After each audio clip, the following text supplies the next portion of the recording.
از این حدیث های گوهربار رسول اکرم صلی الله علیه و سلم استفاده بره، از اینها اخلاق سازه، از اینها برنامه سازه. زیرا اینکه هر کسی مسجد می سازه، هر کسی پدر و مادرش نان می داده، هر کسی پدر و مادرش پول می داده، لباس می خریده، برابر دی مسجد ساخته روز قیامت حساب نداشته. کوشش کنه که پدرها همیشه از ما راضی باشن، مادر از ما راضی باشن. همین دنیا در زندگی معنیش همینه یک برای مسلمان. در زمان خلافت حضرت عثمان میگه یک جوان هر بگی پنجشنبه جمعه می درآمد، روضه مبارک می آمده دعا میکرد و حضرت عثمان پیشان آمدن گفتن من تو را هر بگی جمعه می بینم، دیگه روزا نیستی، چرا نمی بیایی دیگه روزا او بگی جمعه می بیایی؟ گفت من یک پدر و مادر پیر دارم، فقط من یک بگی جمعه از اونها جواب میگیرم که از بادیه می بیام، من جواب ته من اقلا عصر روم از کفای خلیفه و در روضه مبارک رسول اکرم خانم. من برای همین گونه بیام همجا دعا میکنم. حضرت میگه نگاه کرد، گفت من نمیشناسی؟ گفت نه. گفت من جاینشین آخران پیغمبرم صلی الله علیه و سلم، من عثمانم، میخوای که همچه ای زبان پیغمبر نصیحتت کنم؟ گفت بله. گفت علیک والعود، بازگرد. گفت همین بگی پنجشنبه هم نبیام. همون گفت خدمت همه را کن. گفت همین جا نبیا. گفت او به تو محتاجن. گفت خدا به تو محتاج نیست. گفت رام گفت خدمت همه را کن، زیرا که تو اینا را دیگر گفت امروز فردا میابی یا نه. بعد از یک ماه گذشتن میگه آمد که جوان در پیش روضه گریه داره. گفت چا کردی جوان؟ گفت چهارشنبه پدرم از دنیا رفت و شنبه مادرم دیگه من هیچ کنه دارم، اگه هر روز میبیام. پدربانی مادربانی بسیار چیزی بزرگه دوره میگذره، برابر دی بنیاد مسجد نفقهشان فضل داشته. خدا نمیپرسید در روز قیامت. کسی این کارو میکرده میمرده میرفته تا سوری اسرافیل ثواب همین عملاش در گروش میدر آمده است. ابن قدامه میبیاره یکی از جوانهای مست الست میگه مستانه بود در عراق، هر روز پنجشنبه میگه جوانها را جمع میکرد و بزم میکرد در باغش.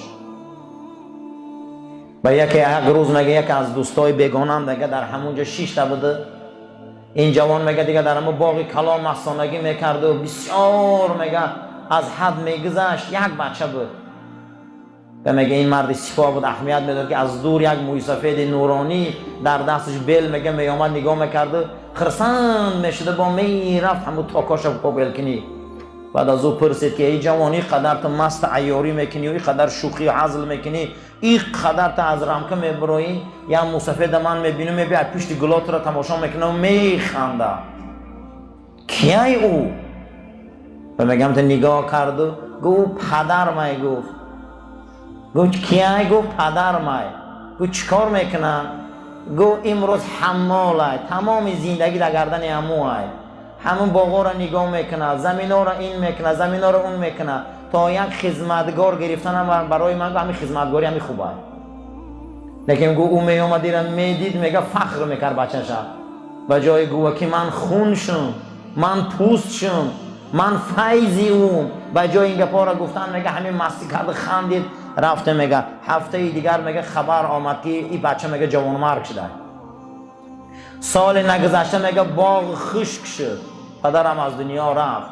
وقتی که خسروی پرویز نامه رسول اکرم صلی الله علیه و سلم در راند، آوردن گفتن که حضرت نامت خسرو شاه ایران در راند. حضرت دستاش بلند کردن گفت پروردگار الهی نم کشورش درونم. بعد از چند 6 ماه بعد میگه خبر آوردن که حضرت دعات قبول شد، خسرو و بچهش کشته، شکمش در رونده، دعات قبول شد. میگه حضرت در پشت دستشان 3 بارم که سخت زدن که پدر مشرکای، پدر مشرکای، پدر مشرکای. این بچه جوان مرگ میشه، دست افتاده دراز کردن. چون امروز یاشا جوان مرگ میشن. ابن بطوطه میبیاره که یکی از تابعین بزرگ شب خطی پدرش بحث میکنه، پدر این گپ میگه و وای اون گپ میگه، بحث حضرت معاویه خطی حضرت علی. پدر میگه علی حق بود، بچه میگه که این امام بزرگ دور میگه معاویه حق بود. بحث به درجه میشه که بامداد میشه، پدر میخیزه و میگه من میرم مسجد. بچه هم میخیزه امام بزرگ بود، گو من هم میرم گو نماز جامع در عراق. میگه خیست طهارت گرفت و میگه رفتم که صدا بلند شد که امام جعفر صادق آمده بامداد ده. نسل رسول اکرم اینا یکی از بزرگترین امامای شیعه، این نسل فاطمه و زهرا های. میگه گفتم اکنون سادات و سیدزاده های زیارتش روم. آمد و میگه که امام پیر شدگی بود، از مسجد بیرون میبرامد، سلام کردم دستش قبیده. میگه قبیده گو بچم قطعی آتت بحث کم کن که عمر کلتش دیسته. میگه من یگان بار ندیده بودم جعفره. میگه حیران شدم که ای کجا میدونه. میگه گشت گفت که بچم بحث کم کن، بحث کم کن، بحث کم کن که عمرت کوتاه دیدستم. برای همی برادران کسی مسجد بنیاد میکنه، کسی این نعمت ها رو میگیره، کسی این اخلاق ها رو گوش میکنه، کسی این درجه ها رو میگیره، همه این عزت های فضل های رحمت های. تخم را صحرا نشینان کاشتن، حاصلش افرنگیان برداشتن. زن پسی پاتخت کیکاووس را، سر بده از دست مده ناموس را. تخت کیخسرو، تخت کیخسرو پسی پازن میگه علامه اقبال لاهوری، اما تو گردن نتکی تو مسلمانی. دنیا با تمامی بزرگیش اگر ماده هجوم کنه، پیغمبر شب معراج گفت دنیا پیش من آمد، من در روش گفتم که ترا من طلاق دادگیم. دنیا با تمامی ناز و نعمتش پیش ما بیاید کو ما باید پسی پا زنیم، ایمان محمدی را دست نتیم. زن پسی پا تخت کیکاووس را، سر بده از دست مده ناموس را. تو میدانی که نسل تو کیه؟ میگه علامه اقبال. تو میدانی که نسل تو کیه؟ نسل تو اون خالد ابن ولید بود که از دست این روم بلاد شام تازه کرد. نسل تو عمرو ابن عاص بود که مصر کرد. نسل تو طارق ابن سعد بود که لشکر اسلام از زمین تونس در آورد. نسل تو بابای تو عبدالله ابن ابی سرح بود که لشکر اسلام در زمین فرانسه و در زمین اسپانیا شرمنده کرد، لشکر کفر. و اینها بردن نیزه و اون سپرهای اسلام در شهرهای اندلس اسپانیا کشال کردن. تو میدانی نسل تو کیه؟ نسل تو اوسانه نیست. نسل تو اون سلطان مراد ترکیه که کاساوا و تمام دولت‌های ونیه را اشغال کرد، لشکر دولت اسلامی را خودی به آلمان برد رساند. نسل تو میگه تو میدانی که نسل تو کیه؟ سر بده از دست مده ناموس را. نسل تو امروز اون سلطان الپرسلانه که 223 میلیون اندونزی را مسلمان کرد. تو انهیه نسل تو میدانی که نسل کی؟ نسل تو اون سلطان الپرسلانه که زمین مالایزیا را مسلمان کرد. تو اوسانه نیست. میگه زن پسی پا تخت کیکاووس را. اینا هم 100 ساله تاریخ دارن، اینا هم 200 ساله دارن، اما ما 1000 ساله تاریخ داریم در دنیا. زن پسی پا تخت کیکاووس را، سر بده از دست مده ناموس را. قوتی مغرب نه از چنگ و رباب، نه ز رقص دخترانی به حجاب.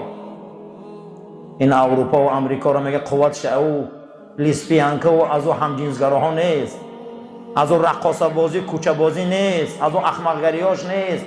قوتی مغرب که از علم و فن است و یا زوریشون های عالمیشون میگه از همین رو چراغش روشن است.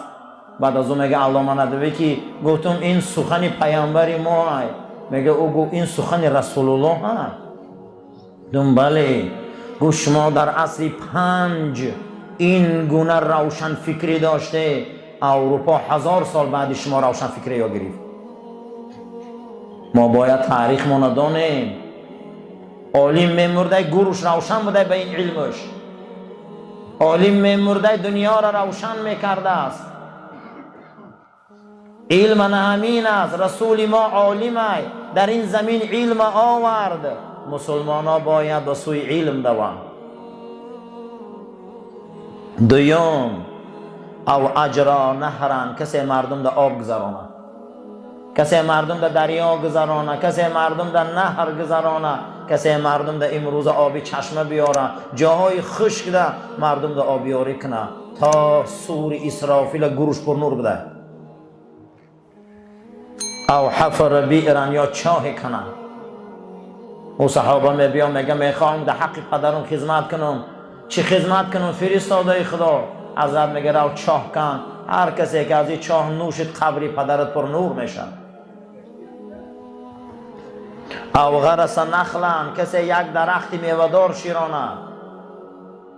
رسول اکرم صلی الله علیه و سلم فرمودند خدا لعنت کند اون مرد زنی را که میوه تر بریدن به خودش عادت میکنه، میوه های تر نبره که اینا ذکر خدا میکنن.